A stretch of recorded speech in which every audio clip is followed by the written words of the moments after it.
Hello, and welcome to episode 201 of the Compassion and Cucumbers podcast. I'm Christine. And I'm Sam. Here's what's coming up in today's show. This week's Y-Files explores how scientists at King's College in London are using sheep's wool to create a toothpaste that they claim repairs damaged enamel in human teeth. In our Noteworthy segment, we knew it would happen. Trump says he'll use tariff revenue to bail out farmers. Yeah, big surprise. And in our main topic, we'll tell you how 6 animal rights activists in the UK have been cleared of charges after a horse racing protest at Grand National. But before we get into all that, we have a little housekeeping or some news we want to tell you. We will be this Saturday at the Cleveland Vegfest. That's Saturday, October 4th from 12 to 5. It's at Lincoln Park in Cleveland, and that's at 1200 Starkweather Avenue. Yes, and there are also some other great vegan events that are happening this coming weekend. So if you can't get out to Cleveland to see us, you might want to check out the Albany Vegfest, which is happening on Sunday, October 5th from 11 to 4 at the Albany Capitol Center, 55 Eagle Street, Albany, or Fall on the Farm at Mockingbird Sanctuary, which is happening on Saturday, October 4th from 12 to 5, and that's at 5978 Upper Holly Road in Byron, New York. I know. I just wish we could be in several places at the same time. Yes, because I would absolutely love to be at Fall on the Farm. It is really my favorite event that we do every year. Yeah. And I am so sad that we're missing it. I'm really sad we're missing it. And a lot of our friends are also doing the Albany Vegfest, so we're missing that too. Yeah. But you know, I don't know why it happens every year. Certain fests all happen on the same weekend. Yeah. And I mean, if we can't be in 3 places at the same time. No, I mean, if we had really wanted to, I suppose we could have made it from Cleveland to Albany overnight. Oh, yeah. No. And then get back home in time for me to go to work on Monday morning. Like, I don't think it would. It'd probably be rough. Yeah, it would be really rough. Yeah. And hey, what have we been up to? I know what we've been up to. What? Just this weekend, my sister made these fantastic vegan chicken enchiladas. Oh, yes. Yeah, and she just used, I think, Impossible She said nuggets. they were Impossible Nuggets, yeah. And she made the most fantastic enchiladas with They were really vegan good. cheese and these vegan chicken nuggets, and it was so good. Yeah, and the sauce was lovely. And yeah, it was just really, really well done. Yeah. I was lucky. I got to have them both for dinner yesterday and lunch today. She had it for lunch today. So that was awesome. Yeah, I she do love also leftovers. made a vegan and gluten-free little cake to kind of celebrate Sam's birthday, even though Sam said there will be no birthday celebrations. I did say that. She did. Multiple times. And I passed that information on, but you can't stop people from making cake. I suppose not. And the thing is, like, the cake wasn't really a birthday cake because there's always time for cake. I'm sorry. There is never a time when cake is not good. Yeah. So, Yeah. And the cake was very good. It was delicious. And we had a good time, and we played some categories. I don't know if you remember that game, but Love me some categories. We had so much fun. And the thing about categories is, okay, so I don't know if you remember, but you get a list of things, right, that you have to write down. And then you roll a die, and then a letter comes up. So then you need to write those things that start with that specific letter. So it could be fictional character, world capital, Right. animal, Yeah. menu item. And it's a lot harder than you think it's going to be. Yeah. You would think it's simple, Yeah. but every now and again you just get stumped. Yeah. Yeah, You do. it's crazy. If I get stumped, I just try to write something funny. Which you do very, Yeah. very well. Yeah. Yeah. Yeah. Christine was the queen of absolutely ridiculous answers yesterday. And you can't use descriptors starting with the letter. That's right. We had the letter N, and one was footwear, and I put new shoes, and that didn't fly. No, because it could be new anything. Right. Because then you could just do the entire list. New shoes. I did. New car. Something you save new up. clothes. I did that. And Something you save up for. A new car. No. No. No. Anyway, that was a good time. It was fun. Yeah, that was a good time. Have we been up to anything else that's podcast worthy? Not really. I don't think so. I spent a lot of time Saturday working on knitted items for the next couple weeks of Vegfest. Yeah, working on the rescue collection, the little knitted animals, because quite a few of them found homes at the Syracuse Vegfest. So it's time to restock the herd. Yes, exactly. Yeah. Yeah. Yeah. All right, well then let's just jump into things. Here is this week's Y-Files.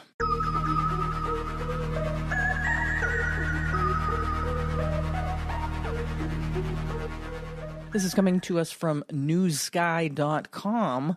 Toothpaste made with hair naturally repairs tooth enamel, scientists discover. Scientists at King's College London discovered keratin, a protein found in hair, skin, and wool that is often used in reparative shampoos, can also help with teeth.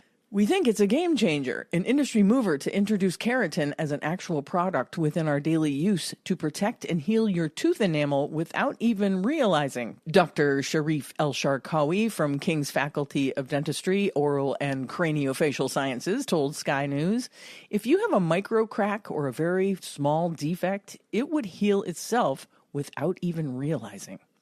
Many tooth problems come from damaged enamel, which does not regenerate once it's lost. It's gone forever. When the keratin mixes with the minerals in saliva, it produces a protective coating to mimic the structure and function of natural enamel. Fluoride toothpaste and fluoride added to drinking water are currently relied on to slow enamel erosion, but keratin-based treatments were found to stop it completely.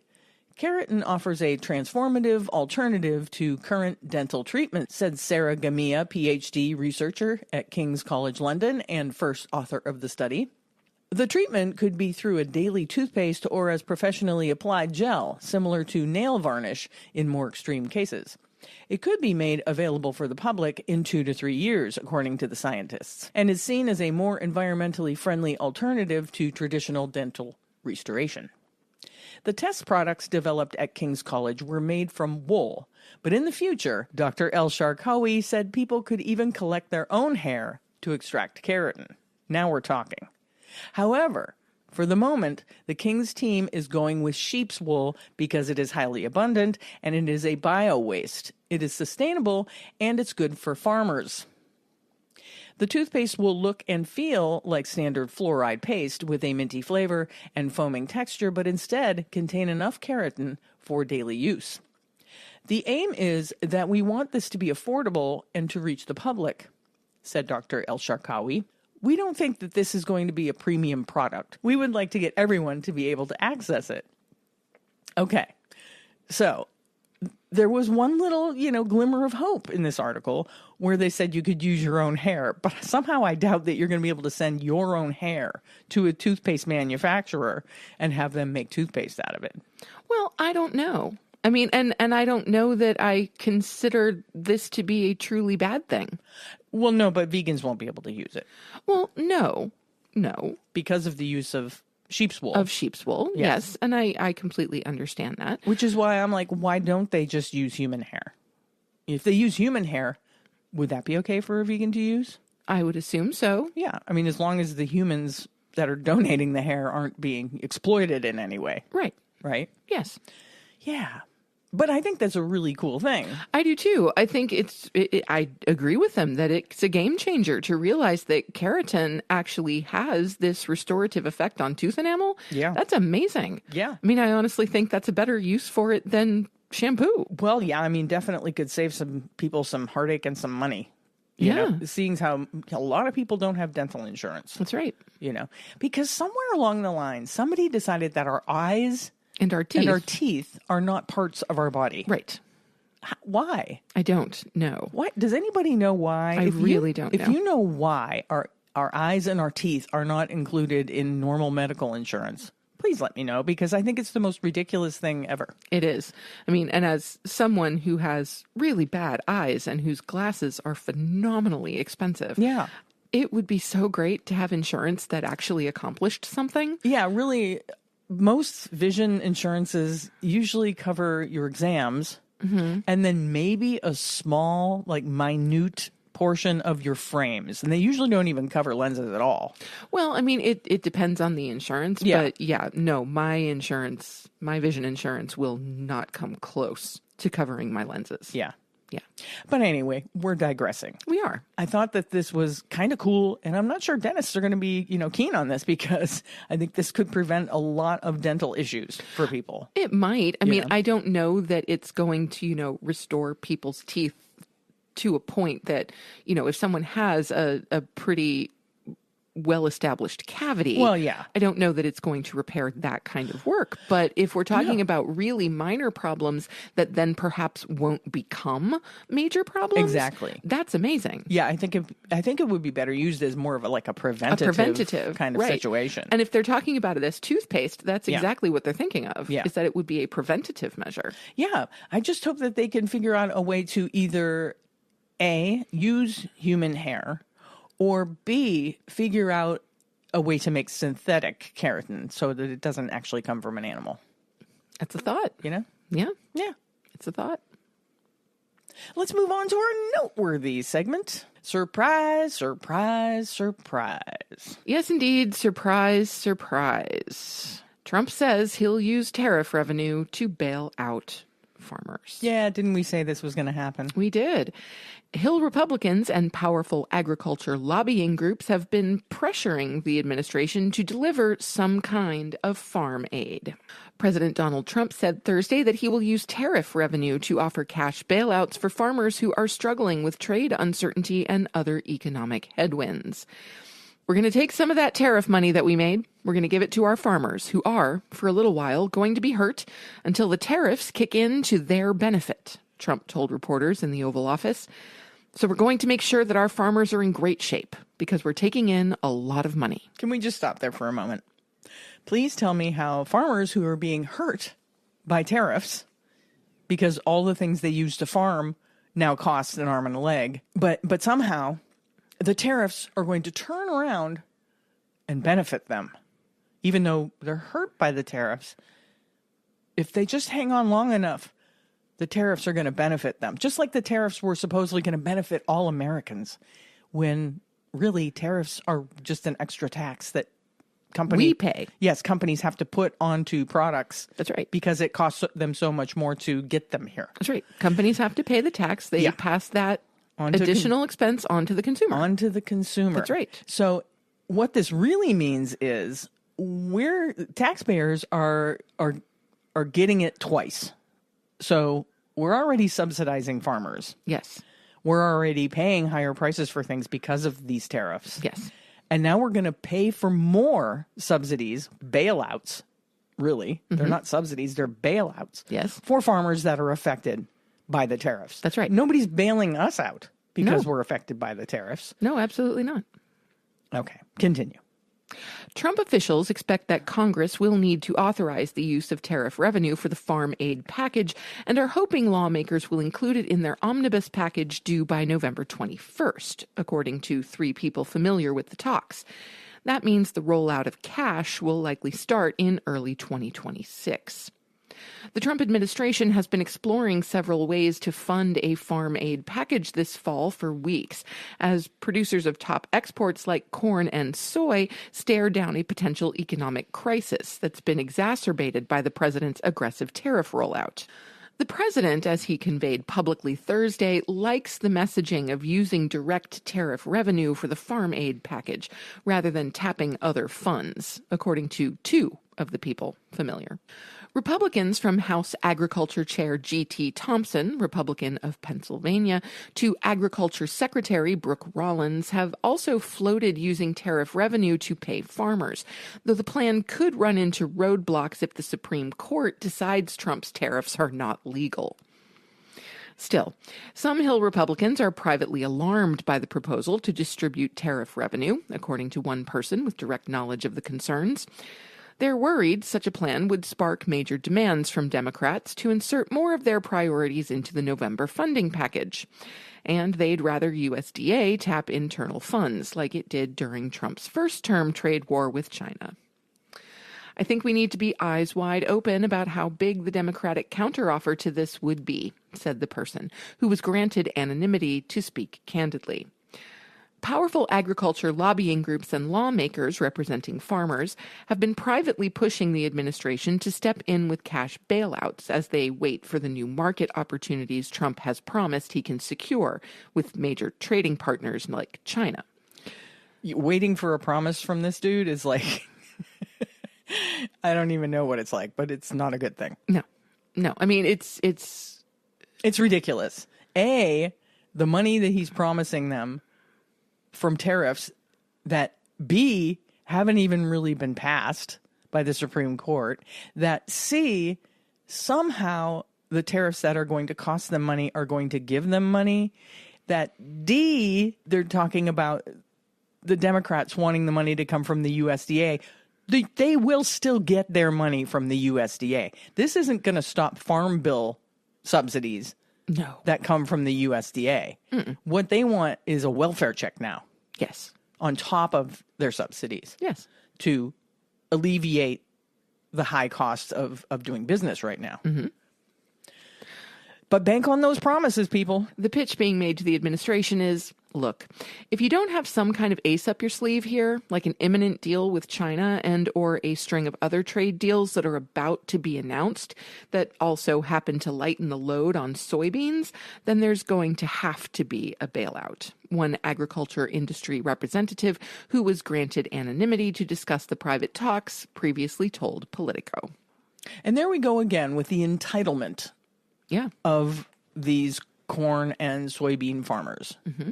Now, bear in mind that the majority of these corn and soybean farmers are growing their product to feed millions of animals that we hold captive. Yes. That's what they go for. They're not feeding people. They are not feeding people.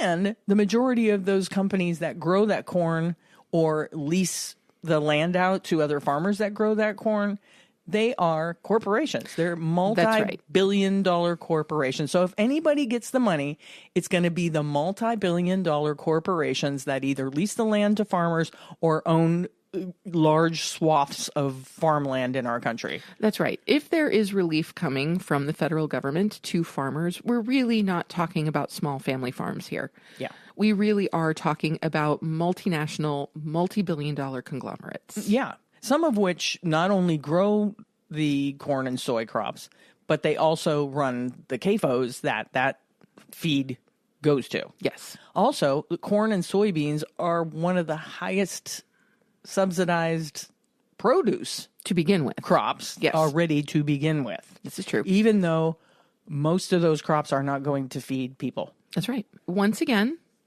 we're using revenue from unnecessary and possibly illegal tariffs to prop up an industry that is struggling because of said tariffs. Mm-hmm. And that industry is doing nothing but causing phenomenal amounts of suffering and damage to the environment. Absolutely. And damage to our health.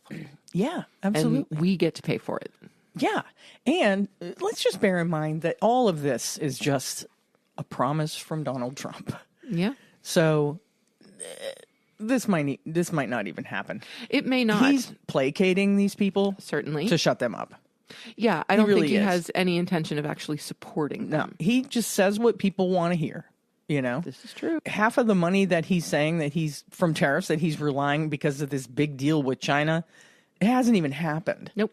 It's all, you know, it's all just stuff that's up in balls that are in the air that haven't even landed. But we knew it was going to happen. We knew he was going to announce that he was going to bail these people out. Oh, absolutely. Because once you start seeing people on national television, farmers, American farmers saying, you know, we need help, we need money now, you have to bail us out.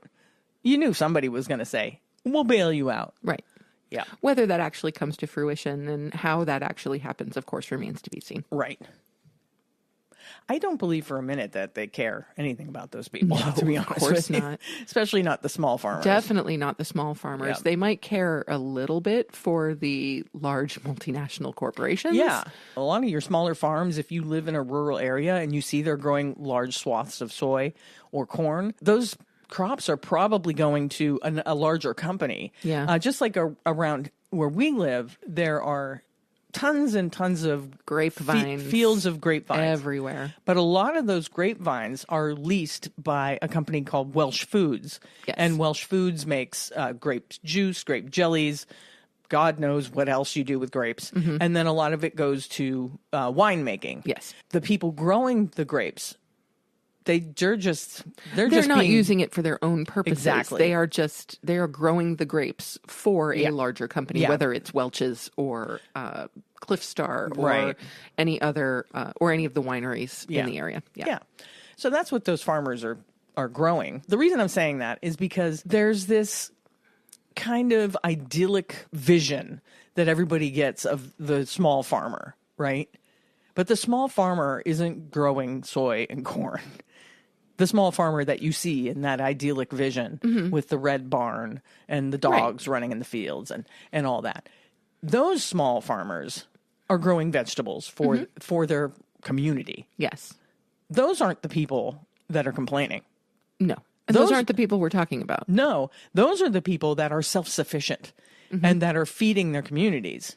So when you see people on TV, farmers on TV, mostly soy growers, corn growers, chicken farmers, those people touting that phrase, "we feed America," don't buy it. They don't feed America. They don't.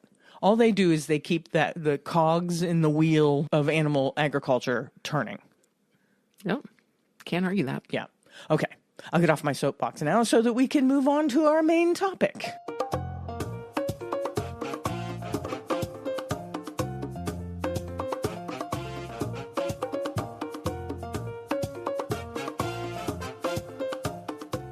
This is coming to us from The Independent. 6 animal rights activists cleared over Grand National protests. Jury delivers not guilty verdicts after campaigners climbed onto track and disrupted the race.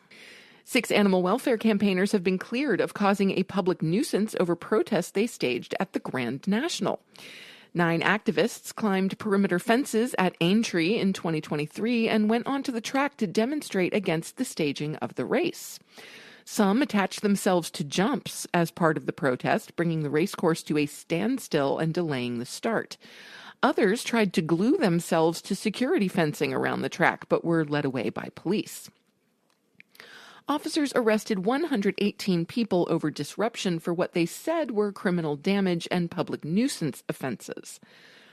The protesters claimed racing inflicted cruelty on horses through grueling training, whipping, and painful injuries. Monitoring since 2007 by Animal Aid suggests that at least 3,071 horses have died on UK racecourses.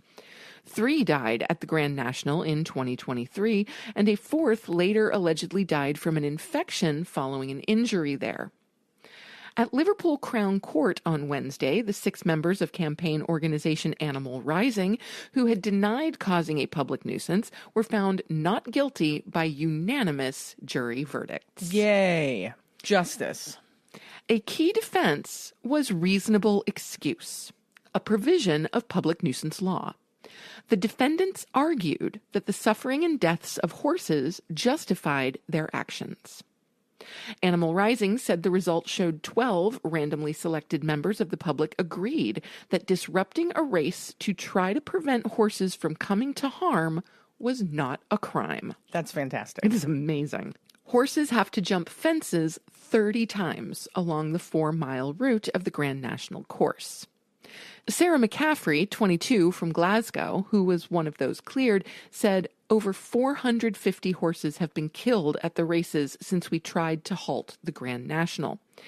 As a nation of animal lovers, we recognize horses as intelligent, beautiful, and complex individuals, yet they are treated as objects to profit from, exploit, and then discard when they have served their purpose. She called on Secretary of State for Sport, Lisa Nandy, to ban horse racing. It was the first of 5 Grand National Crown Court cases in which 23 other Animal Rising activists face trial for causing a public nuisance. Another trial begins on Monday. Yeah, so it seems like the laws in the UK are a little more progressive. Yeah, progressive when it comes to protesting And when it comes to animal welfare, Certainly does. the horse racing industry is notorious for deaths, Yes. horse deaths. In the U.S., I found that they estimate that 1,800 horses perish in America every year. Oh, my God. There is a racetrack in the town I grew up in, and I do have a friend that lives there that keeps track of all the horses that perish on that track. And I would think that this 1,800 is a low figure, because by the end of the season, the racing season there, she has not tons. I would say probably dozens of horse deaths from that racetrack. Yeah. Each season. Yeah. And it's terrific, all for entertainment or so that people can bet money on these horses. And then some people will argue, the horses enjoy running. Well, maybe they do, but these horses are then pushed to extremes. Yes. And that's when they end up injured. Right. And then they're not going to send these horses to a sanctuary to let them recuperate. Oh, no, because it costs a lot of money for, A, their medical care. Yes. And B, horses cost a lot of money just to maintain. Absolutely. They eat a lot. They drink a lot. They take up a lot of room. You have to have places to board them. So they just shoot them. And it's terrible. So it is. Do not support horse racing. No. In any way. Talk about another industry that is just pain upon pain upon pain. Pain to the horses, pain to the people who bet and wind up losing and wind up in all kinds of gambling addiction situations. And pain to the jockeys, and pain to the jockeys, too.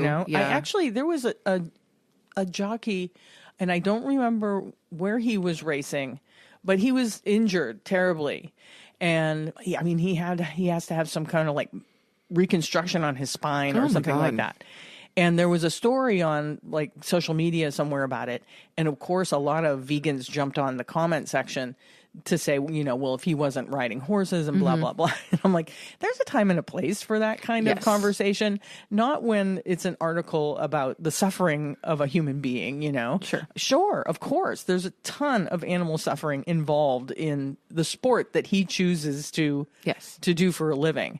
And they were complaining because there was a GoFundMe for this guy.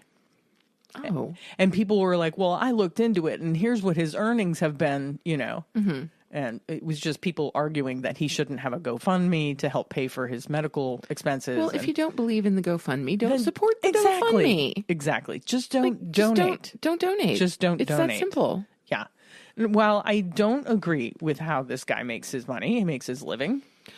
Nor do I. I'm still going to be compassionate to the fact that his life has kind of come to a halt. Yes. His career is ended. Yes. And I'm sorry. I'm going to have empathy for anyone who is in pain on a consistent basis. Yeah. Whether that is physical or mental or whatever that is. I'm sorry. But too many people have to live with some kind of pain. Yeah. And I will always have empathy for that. Yeah. And if somebody started a GoFundMe, then obviously he's in some sort of trouble financially too. Just because you made a lot of money at one point doesn't mean you have a lot of money. So true.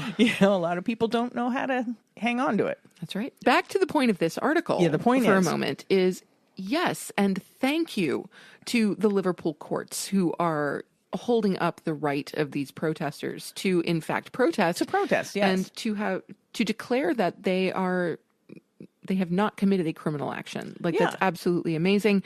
I think this bodes very, very well for the other cases that are coming forward, including the one that begun today. Yeah. Because this article was from late last week. Yeah. So I think that bodes very, very well. And also, I just want to send out a huge shout out to Animal Rising for the incredible work that they do. They do good work, yes. Across the UK and everywhere. I found it really interesting that some of the protesters were trying to glue themselves to a fence. Yeah. And you have to ask, did the glue come from horses? Oh, I would hope not. I would hope not, too. I mean, vegans should use some form of vegan glue, but it would be ironic, wouldn't it? And it would take a lot of glue to glue yourself to something. It's true. I mean, unless it's super glue. Even super glue, to glue yourself to a fence? Well, it depends. Are you standing upright or are you like on your side? I don't 'Cause, you know, like if you're trying to glue yourself sideways on a fence so that you're not touching the ground at all, yeah, that would be challenging. Yeah. But if you've still got your feet on the ground, not that hard. Yeah. Sorry. That was just fun to think about. It was kind of fun to think about. And I mean, the reason I'm thinking about it is because generally speaking, you hear of protesters like chaining themselves to things. Right. I've never heard of a protester try to glue themselves to And something. I still think that may have a connection to the fact that a lot of times glue comes from Maybe the connective tissue of horses. Yeah, so maybe it was a statement, right? Using glue? Possibly. Okay. Maybe. Yeah. I don't know for sure. Yeah. But I just had to ask that question. Yeah. It's time now for our assignment, Restaurant SOS.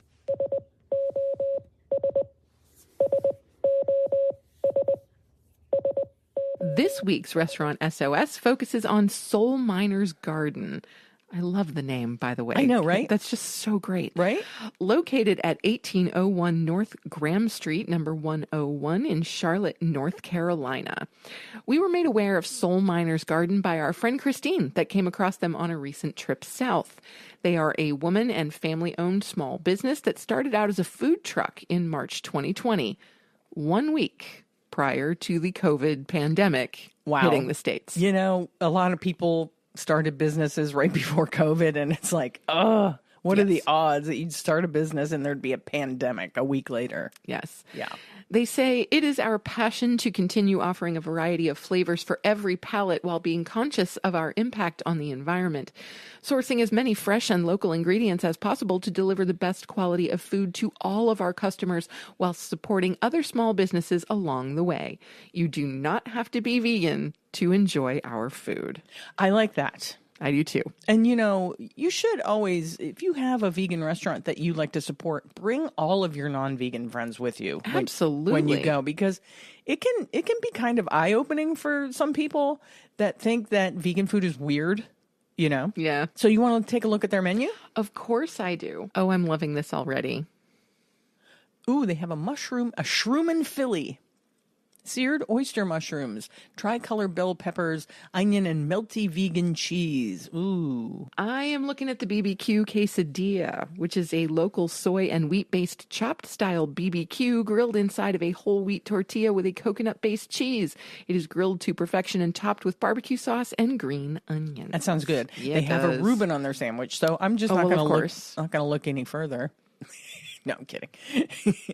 Loaded nachos are always fun. The loaded nachos look ridiculous. Oh, look at this. The picture is fantastic. Look at the bowls. I want the Power Bowl. Okay. The Power Bowl is quinoa, sauteed kale, roasted sweet potatoes, topped with pumpkin seeds and house-made tahini sauce, and it looks gigantic. It does. It does look gigantic. Yeah. I'm also taking a look at that buffalo salad, which is organic greens, red onion, bell pepper, celery, carrots, choice of fries or grilled chicken patty, which is, of course, chick''N. Right. Yes. And it's topped with buffalo sauce and house-made ranch. And they have the version with fries on it, and it looks ridiculous. I love a Pittsburgh salad that has French fries on it. Yeah. And so the buffalo salad looks fab. Yeah, you're steering towards all the barbecue and buffalo-y stuff. I don't know. Yeah, today. that's weird. Yeah. I don't know what that is. They have, as a side, fried Brussels sprouts. Love it. Yeah. They also have French fries and sweet potato fries and rosemary garlic fries and collard greens and pinto beans with onions and buffalo ranch fries or tots. Yeah. You can get buffalo ranch tots. That's awesome. That is awesome. And it's not a huge menu. Nope. It looks like they have 6 or 7 sandwiches, a bunch of sides, 5 or 6 bowls, but I bet they do every one of them really well. Absolutely. Yeah. Yeah. I think it's great. I love it when a place has a small menu, but does it really, really well. I don't know how, we probably said that a million times. Probably. But it is true. Mm-hmm. So yeah, Soul Miner's Garden, and love the take on, I think it's a take on Loretta Lynn's Coal Miner's Daughter. Yeah, absolutely. I think that's fantastic. And so one of these days, when we finally get up to doing a road trip south, we will have to make a stop. Yeah.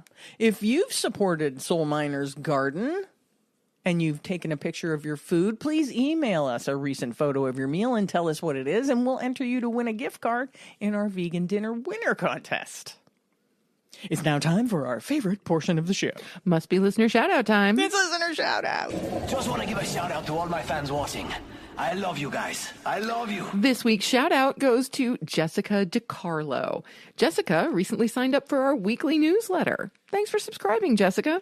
Yeah, thanks for signing up. Send us your t-shirt size and address so we can send you a Compassion and Cucumbers swag bag. You can either text us using the link in our show notes.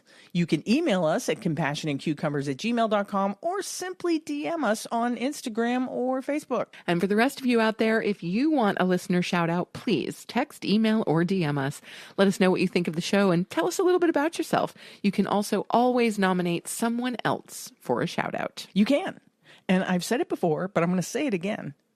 We'll also do birthday shout-outs, Sure. Anniversary shout-outs. If you want to remind somebody to take out the garbage, shout-outs, anything. Veganiversary Veganiversary awesome. shout-outs. Tell somebody that laundry needs done, shout-outs, anything. Yeah. Anything. If you have a message to send to somebody, as long as it's not mean Right. or hurtful, That's right. we will pass it along. Yeah. But let's keep it kind. Definitely keep it kind, especially in today's world. Amen. I guess we'll just wrap this baby up. Okay. But before we go, please don't forget to subscribe to the show on your favorite podcast app and subscribe to our YouTube. Share the show with a friend or a family member that you think might like what we do. That way we can reach more great people. Also, hey, haven't said this in a while.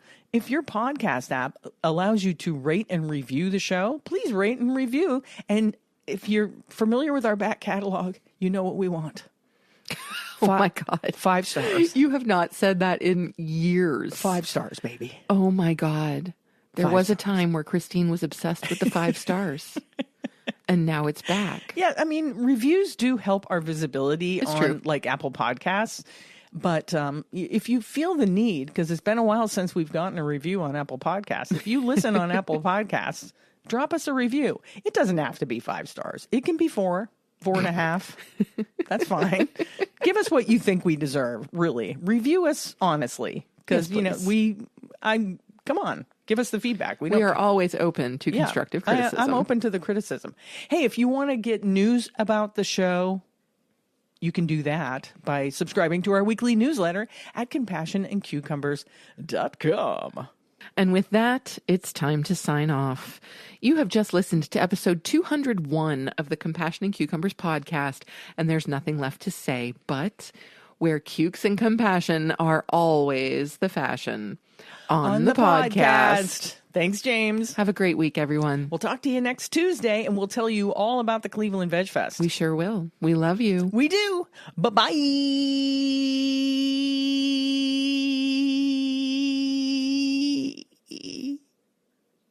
The end.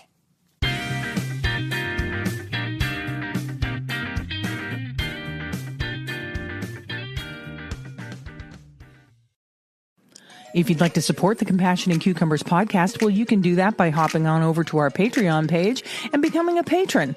We have all the recipes from our vegan kitchen series up there, and we'll be adding some patron-only episodes in the near future. So thank you for supporting us at whatever level that you choose, and thank you again for listening to Compassion and Cucumbers podcast.